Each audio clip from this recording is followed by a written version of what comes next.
Ma présentation ce matin concerne l'analyse du cadre de la politique monétaire et face à la relance post-Covid. Donc, comme vous le savez, la politique économique, c'est vraiment l'un des instruments utilisés dans les pays, dans les économies pour pouvoir vraiment réaliser les grandes orientations en matière de développement économique. Voilà pourquoi il est important dans le cadre d'une analyse globale de l'économie et des conditions dans lesquelles se trouve la dynamique de l'économie. On va vraiment présenter une composante importante de la politique économique qui est la politique monétaire par rapport à un contexte assez difficile. La présentation de ce matin tourne autour, effectivement, des mesures de la politique monétaire. Tout d'abord, on va faire une mise en contexte du cadre macroéconomique avec une emphase sur la conjoncture internationale, avec la relance post-Covid qui ont des effets et qui a des effets sur la demande mondiale, la conjoncture sociopolitique nationale. Ensuite, on va présenter le cadre de la politique monétaire par rapport aux défis, les difficultés et l'arbitrage qu'il faut faire et vraiment voir de quelle mesure il faut changer ce qu'on appelle le paradigme, mais par rapport à cette nouvelle ère et par rapport à cette nouvelle donne. Et la Banque centrale qui se positionne et par rapport au changement, tous ces éléments vont être analysés à travers cette présentation. Enfin, on va conclure sur les perspectives. Alors, comme vous le savez, en 2020, l'année 2020 a été marquée effectivement par un choc qui a bouleversé le monde. Et tous les pays ont été frappés par la crise de Covid-19 et qui ont provoqué des chocs à la fois sur le côté de l'offre et de la demande, où il y a des entreprises qui effectivement étaient décapitalisées à cause effectivement des restrictions qu'il fallait mettre pour protéger les personnels, pour protéger la vie. À ce moment-là, il faudrait quand même, au niveau des pays, donner des réponses. De notre côté, en Haïti, c'est vrai que la Covid-19 n'a pas eu un impact sanitaire aussi élevé que l'on avait prévu au départ, mais quand même, elle a eu toutefois accentué l'impact négatif des chocs sociopolitiques auxquels fait face l'économie haïtienne bien avant l'arrivée de la crise sanitaire.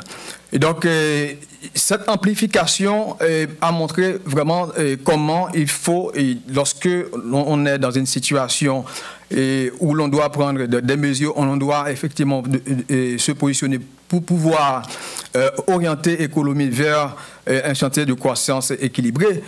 À ce moment, lorsque on fait face à ces genres de situations, il est vraiment difficile pour les gouvernements, pour les autorités, de prendre des mesures qui auraient donné des impacts aussi positifs que si effectivement on était dans une situation normale. Alors, le cas haïtien, c'est un cas atypique par rapport au fait que le pays fait face à un suite de chocs.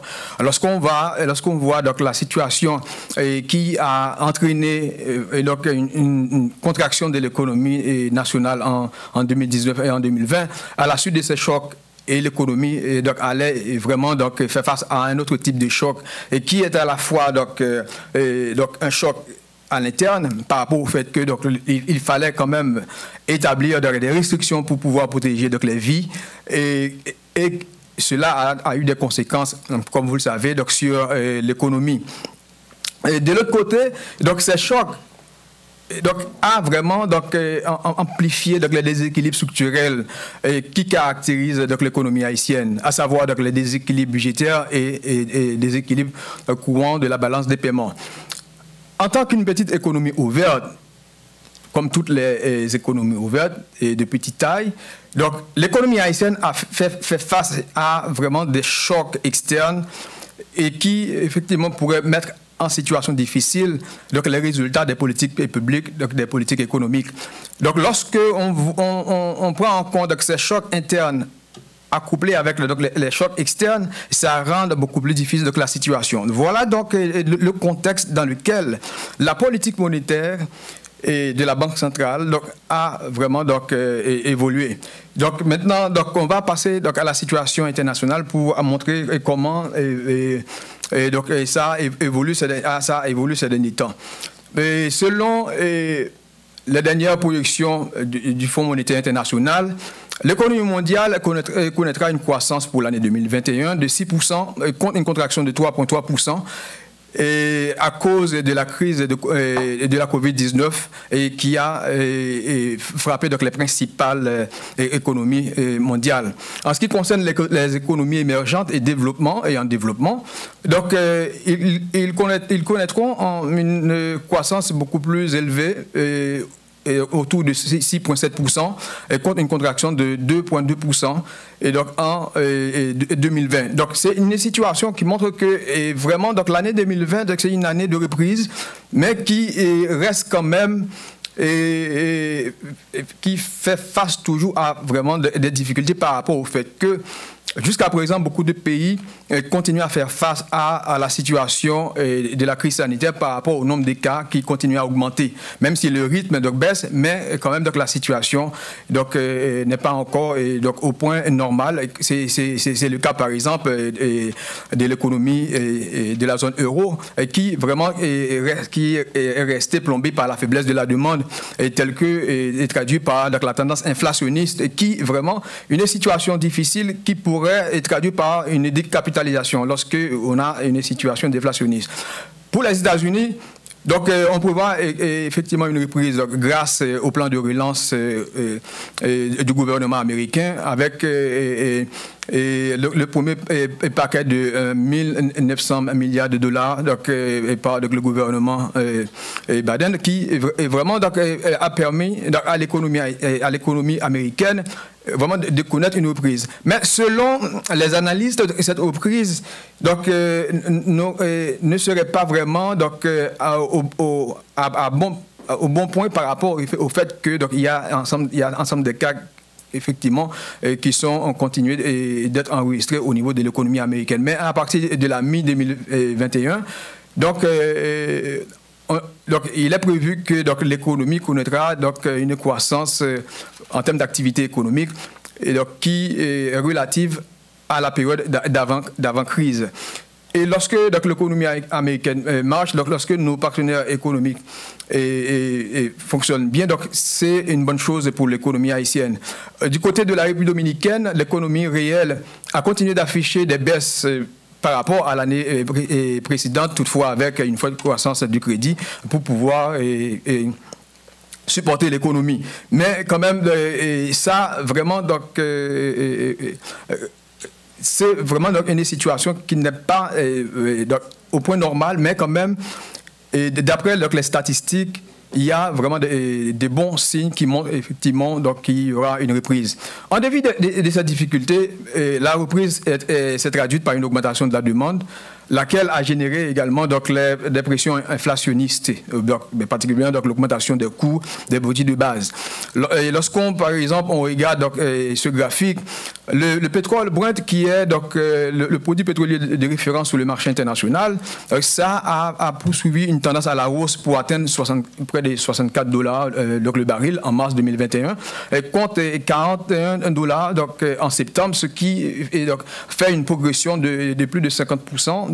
Alors que, donc, si l'on compare ce chiffre par rapport donc, à avril 2020, au cours duquel donc, le coût du baril a atteint donc, ce niveau le plus bas par rapport au choc de la crise sanitaire, donc il y a vraiment une augmentation qui dépasse donc, près de 150%.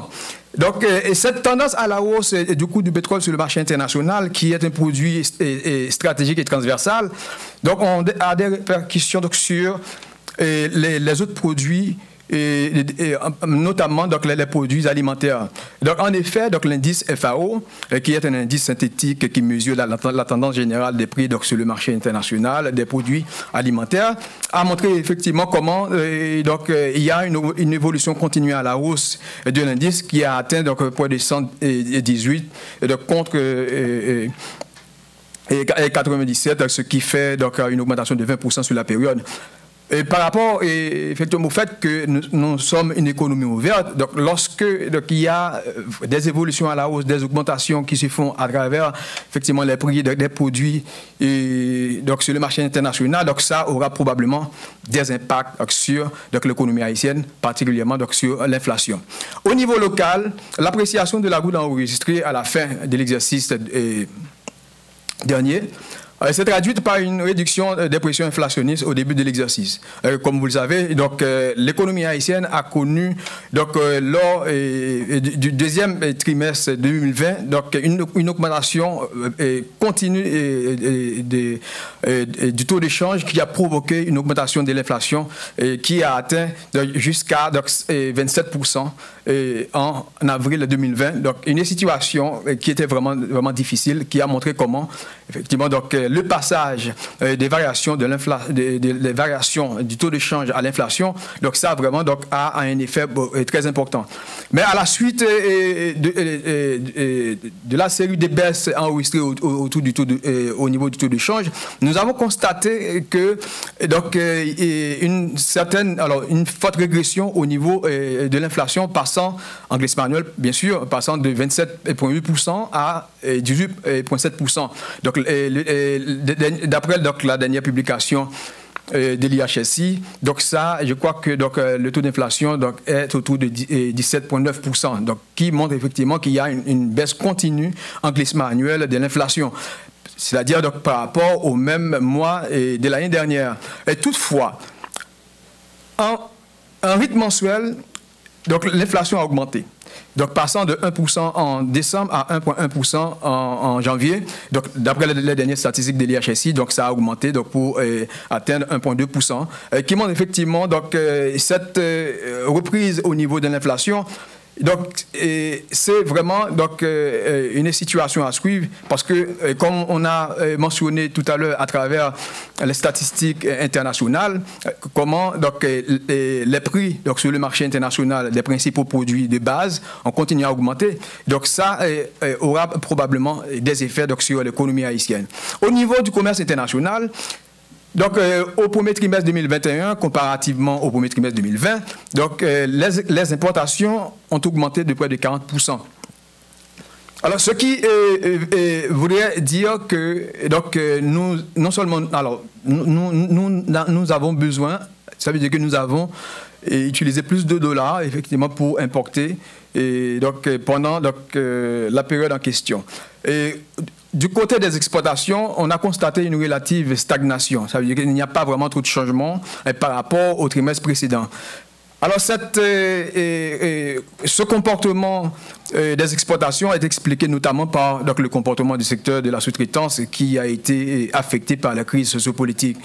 Alors, un résultat qui témoigne d'une rupture de la dynamique de croissance qu'ont connu effectivement donc, les exportations en 2017 et 2019, avec un taux moyen de 13%.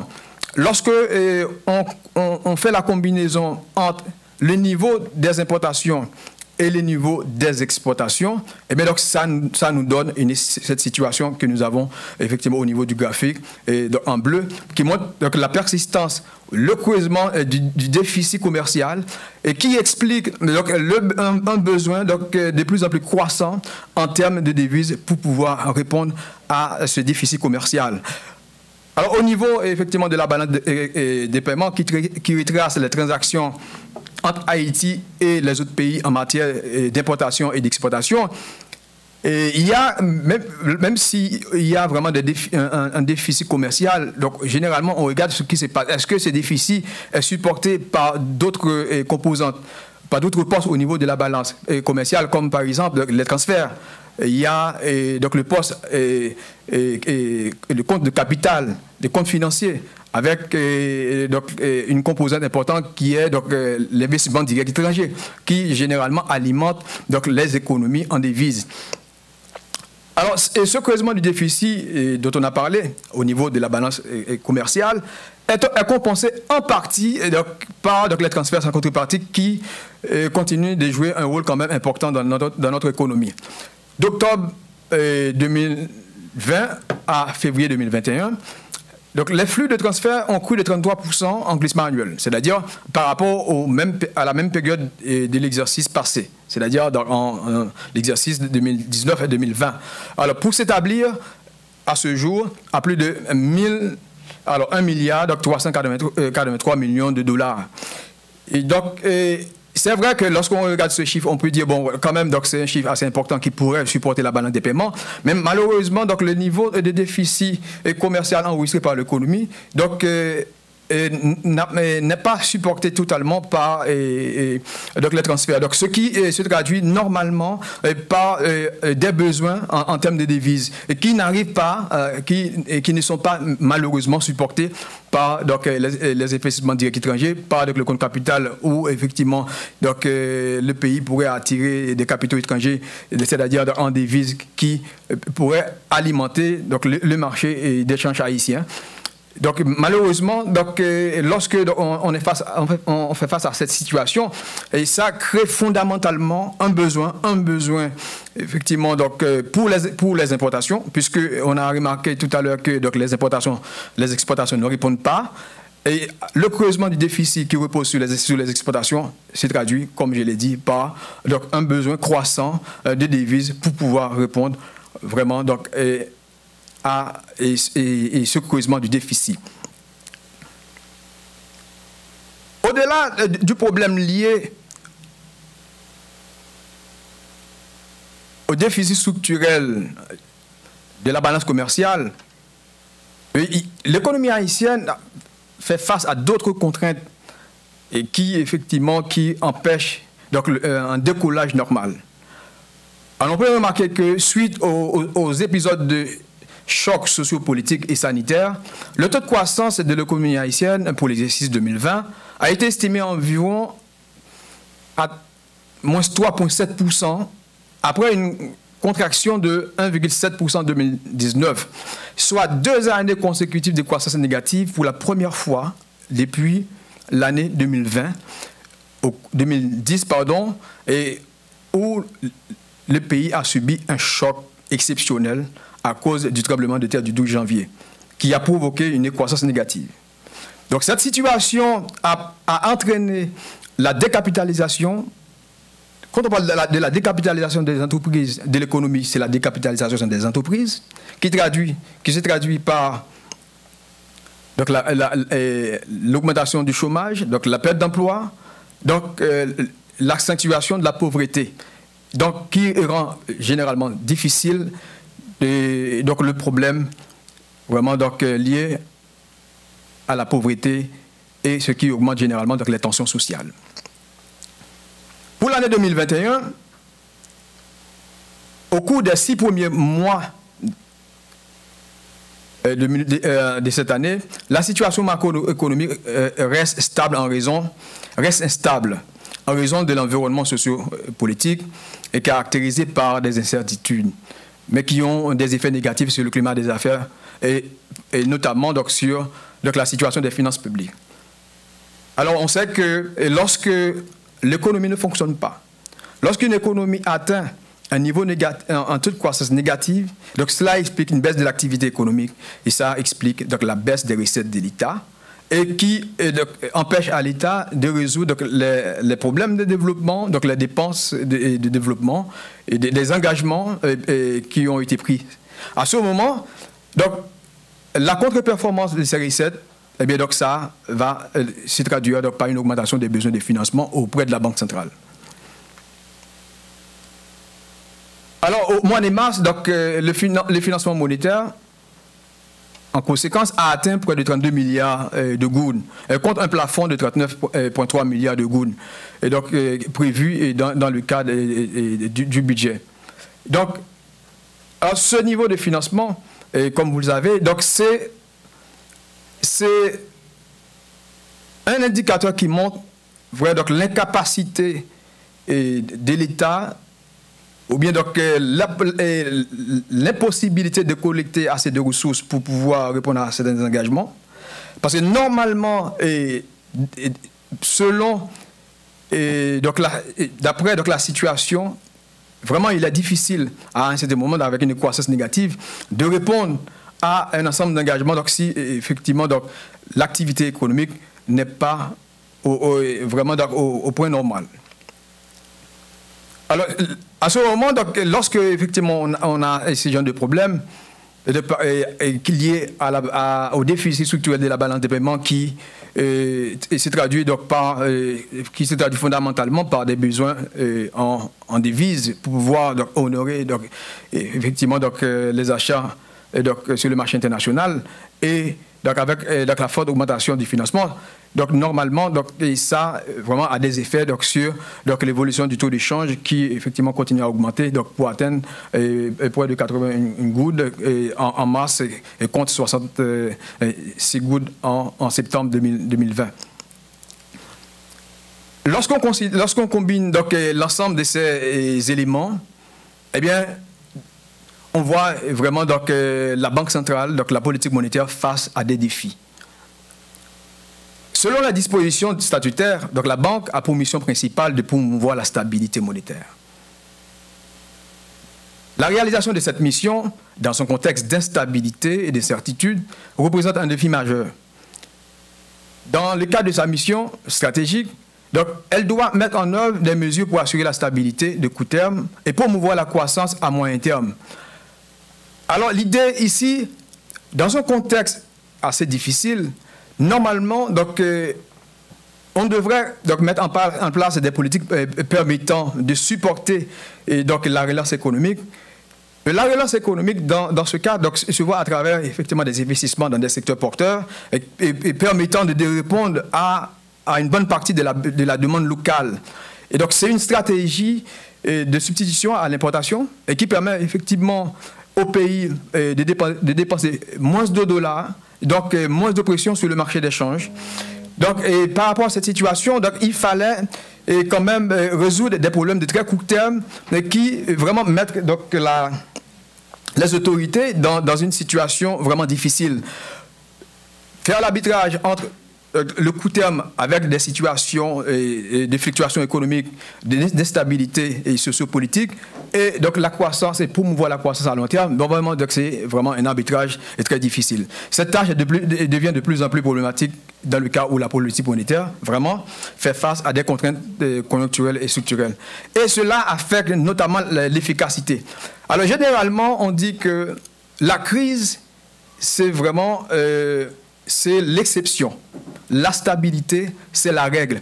C'est pour cette raison, vous pouvez remarquer à travers l'économie, à travers les différentes économies, généralement, lorsque ça se passe, lorsque ça se passe bien, les gouvernements, la Banque centrale, les autorités n'ont qu'à vraiment faire ce qu'ils devraient faire à travers les instruments pour pouvoir maintenir la croissance à un niveau soutenu. Mais lorsque on se trouve dans une zone de turbulence, la situation devient plus difficile. C'est comme un aviateur qui entre dans une zone de turbulence à ce moment. C'est vrai que on peut éviter que l'avion arrive à une situation difficile, de mettre le membre d'équipage dans une situation difficile, ainsi que les gens qui sont dans l'avion. Mais à ce moment-là, il fallait utiliser des stratégies pour pouvoir se protéger. C'est pas vraiment avoir une stabilité telle que l'on pourrait l'avoir dans une situation vraiment normale, mais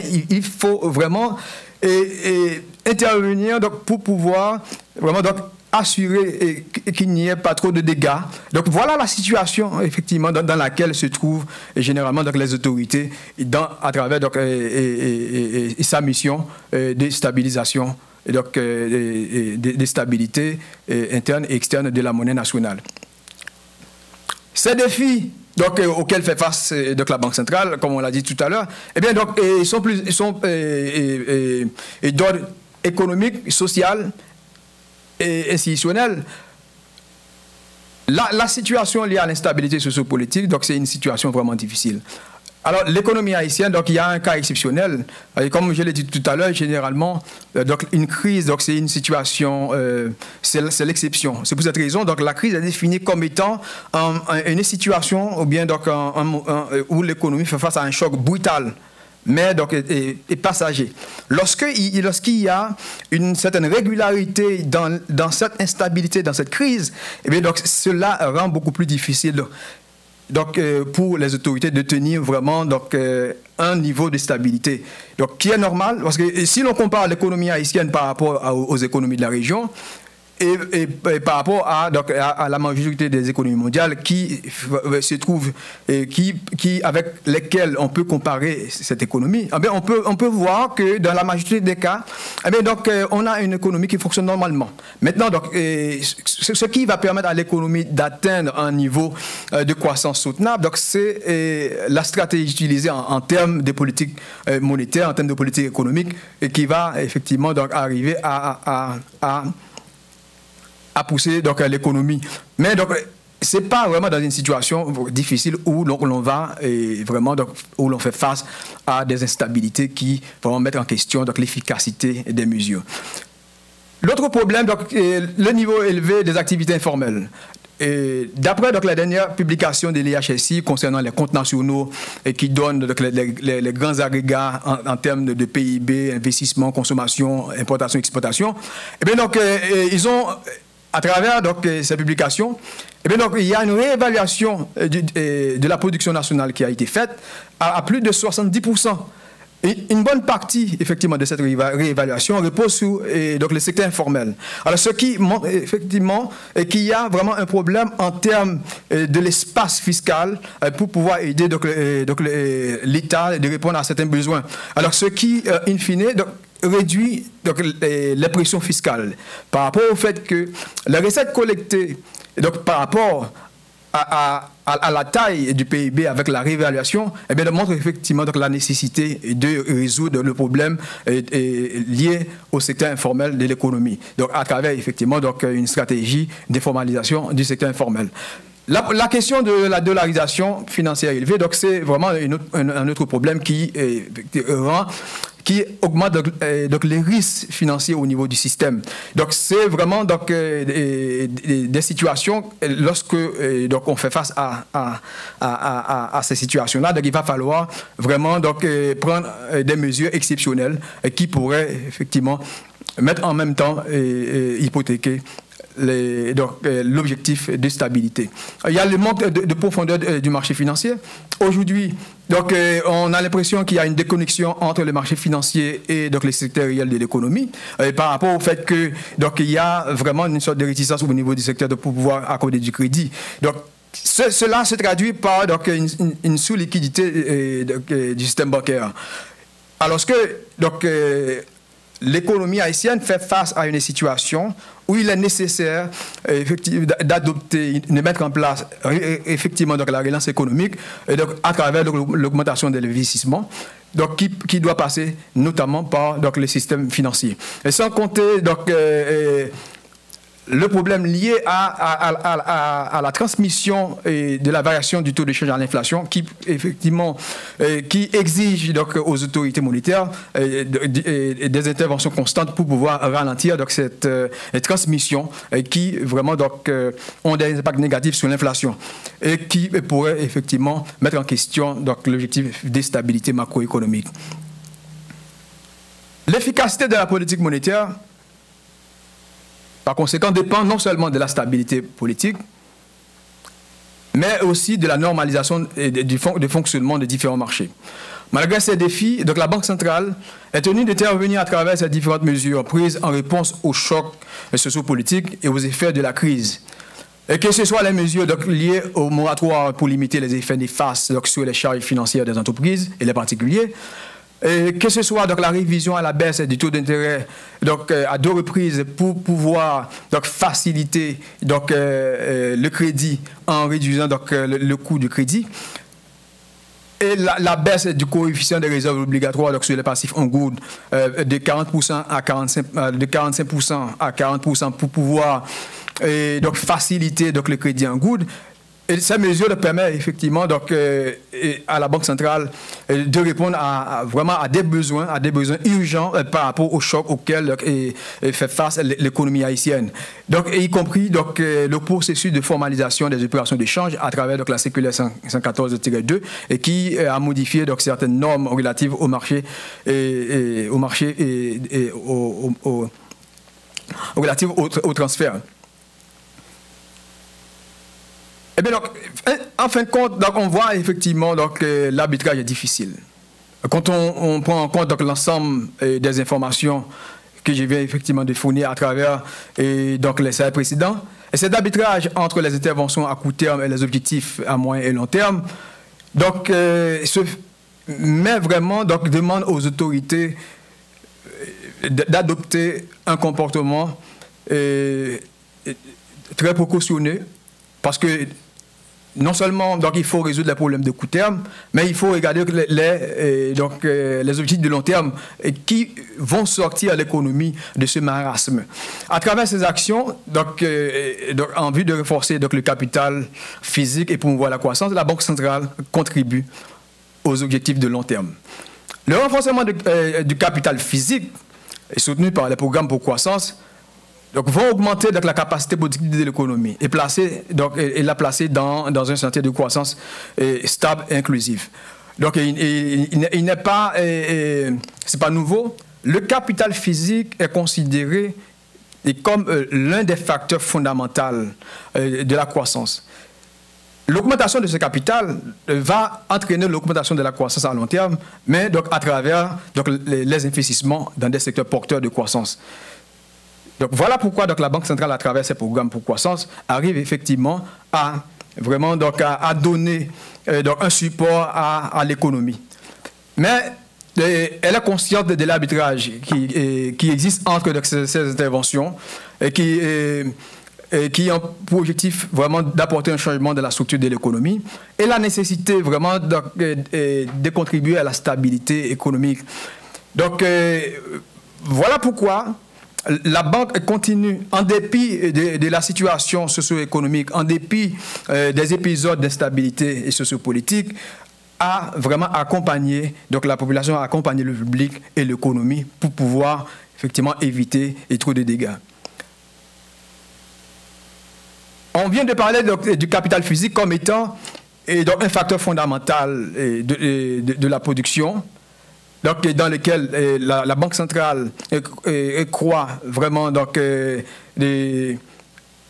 croit à travers effectivement donc, ces programmes pour pouvoir atteindre donc, l'objectif visé. Mais il y a un autre facteur fondamental qui est le capital humain. La crise donc, liée à la COVID-19 a changé le paradigme. Donc, elle a changé le paradigme par le fait qu'aujourd'hui, donc la question du capital humain, c'est vraiment une question fondamentale. Dès la fin des années 80, Robert Lucas, à travers donc son article sur donc, le Mechanism of Economic Development, a dit que donc, le capital physique et le capital humain sont certes sujets à des rendements décroissants. C'est-à-dire à mesure qu'on augmente donc, le stock de capital, donc, le produit obtenu donc, devient de plus en plus important. Mais leur effet combiné donc, sur la production est supposé d'autant plus grand que le niveau moyen de qualification de la société est élevé. Donc plutôt, Gary Becker, qui est considéré comme l'un des pionniers de la théorie du capital humain, définit le capital humain comme l'ensemble des capacités productives qu'un individu acquiert par accumulation des connaissances générales, spécifiques, de savoir-faire, etc. Donc, la Banque centrale a renforcé sa présence sur le fonds d'investissement de capital humain pour pouvoir donc, renforcer donc, les capacités productives. Puisque donc, le pays dispose d'une main-d'œuvre abondante sur laquelle on peut miser pour renforcer ses capacités. Alors généralement, donc, on s'est dit que donc, une économie qui détient une dotation en main-d'œuvre assez importante Donc c'est un avantage, vraiment, lorsque l'on investit dans le capital humain. Et voilà pourquoi donc l'apport de la Banque centrale se fait à travers le financement des programmes d'excellence au niveau universitaire pour pouvoir effectivement continuer à supporter donc la recherche et donc les connaissances universitaires, donc les connaissances générales, et aussi au niveau des formations vocationnelles ou spécifiques, et à travers effectivement des secteurs bien spécifiques, et c'est pour cette raison donc elle a mis en place des programmes d'excellence et de financement, à travers non seulement donc pour effectivement les programmes de bourses que le gouverneur l'a déjà mentionné à travers son discours, et aussi donc le financement dans la recherche et le développement qui est un autre volet qui permet de renforcer donc la croissance économique. En termes de résultats, donc la Banque centrale, en dépit des chocs internes et crises socio-économiques externes, comme on l'a dit tout à l'heure, donc nous avons une économie qui est coincée entre deux types de chocs, donc des chocs donc, qui sont nés donc, sur le plan local et des chocs externes, avec un poids beaucoup plus important sur donc, les chocs internes. À ce moment, donc, il faudrait effectivement des réponses vraiment appropriées. Et à ce moment, donc, elle a pu quand même favoriser une relative stabilité de la monnaie en circulation, donc par rapport au fait qu'il y a une augmentation donc, des liquidités dans l'économie, donc réduire donc, les fluctuations importantes du taux de change, ainsi limiter les incidences négatives sur les prix et dans l'économie, et diminuer donc, les crédits octroyés en dollars et favoriser parallèlement le crédit en gouttes pour pouvoir supporter donc, la monnaie nationale. En dépit de l'impact de la conjoncture sur les débiteurs du système bancaire, les données témoignent d'une stabilité au niveau de la structure financière du système et leur niveau de rentabilité. Donc, en fin de compte, la Banque centrale continue à adopter sa politique monétaire par rapport au développement de la conjoncture, tout en utilisant les instruments à sa disposition en vue de sauvegarder les acquis en termes de stabilisation interne et externe de la monnaie. Alors pour cela, donc, pour renforcer son apport à la croissance, et donc, elle est en train d'examiner donc, les modalités d'extension de ces programmes qui visent déjà des secteurs porteurs de croissance dans l'économie, effectivement aux micro-entreprises. De plus, et sachant qu'elle ne peut intervenir au-delà de ses prérogatives institutionnelles, à savoir les mécanismes financiers, donc à travers lesquels donc, la Banque centrale peut intervenir pour pouvoir supporter l'économie, elle recherche la synergie avec les autres types de politiques publiques, parce que donc la meilleure stratégie permettant d'avoir une politique publique, une politique économique qui va donc donner donc, plus de résultats, donc c'est à travers donc, une synergie. Et donc cela en vue d'établir et de renforcer un environnement macroéconomique propice à la stabilité, à la croissance stable, à une croissance stable et inclusive. Et voilà en gros donc, la situation du cadre macroéconomique et socio-économique dans lequel donc, évolue la politique monétaire pendant donc, ces derniers mois. Merci. Merci à tous les internautes, aux téléspectateurs effectivement, qui ont donné l'occasion effectivement d'écouter tout au long de mon intervention. Merci.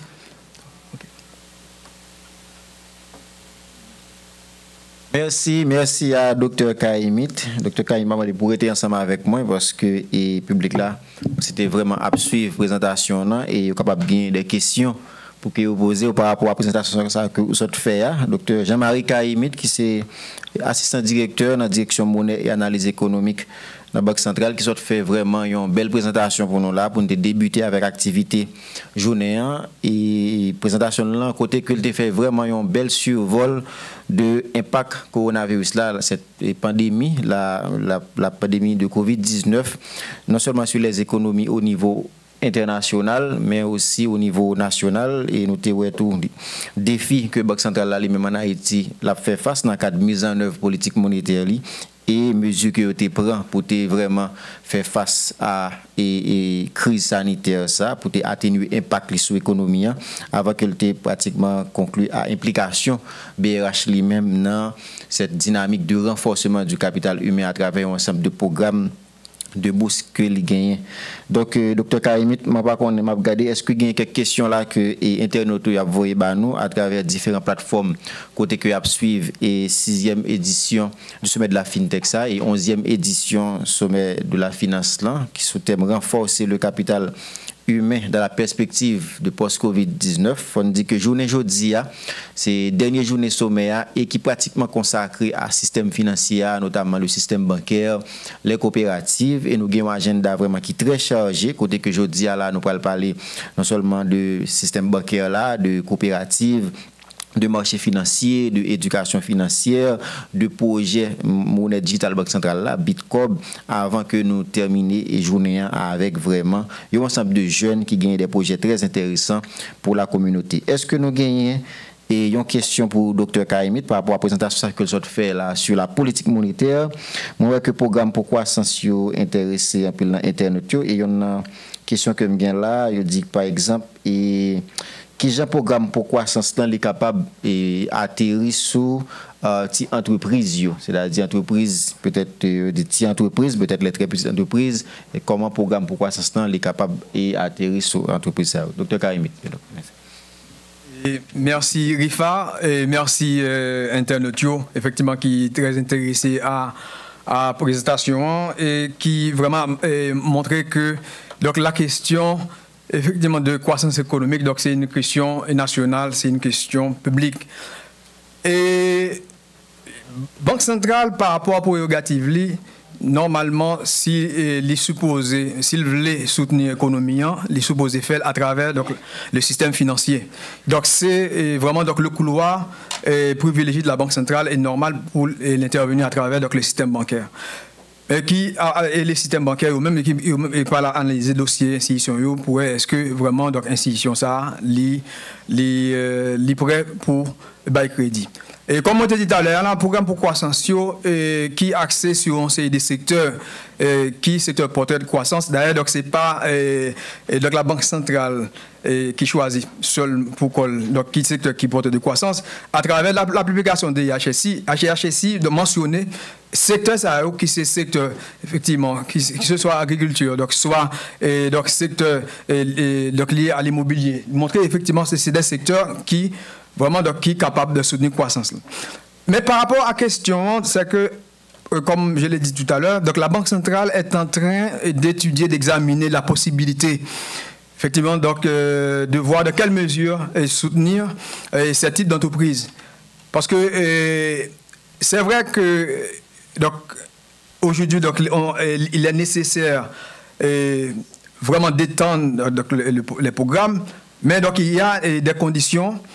Et par rapport donc, au cadre légal, par rapport à la structure financière des entreprises, de ces entreprises, donc voilà pourquoi donc, la Banque centrale est en train d'examiner cette possibilité pour voir dans quelle mesure elle est capable vraiment de soutenir l'économie. Puisque donc, ces entreprises qu'on appelle généralement micro-entreprises, et d'après les statistiques montrent vraiment qu'ils ont en pile dans l'économie.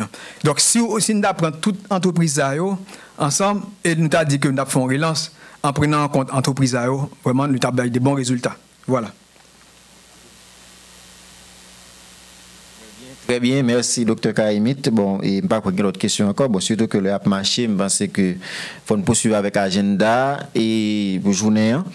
Je vais rappeler encore, mesdames, messieurs, nous suivre et dernière journée ça, de sommet international de la finance, ça, 11e sommet international de la finance et 6e sommet de la FinTech. Et pour nous poursuivre très rapidement avec l'agenda journée, nous allons parler de système bancaire. Là, pas oublier que si on parle d'accélération de l'entrepreneuriat numérique en Haïti, on a parlé de renforcement de capital humain. Le secteur bancaire là, lui-même, il a un rôle extrêmement important que il est capable de jouer dans ce qui a trait à la question de financement. Et moi, je pense que pendant qu'on a fait des mises en place pour que nous arrivions à la présentation du système bancaire, là, on a pris un coup de pause et on a tourné très rapidement. Merci.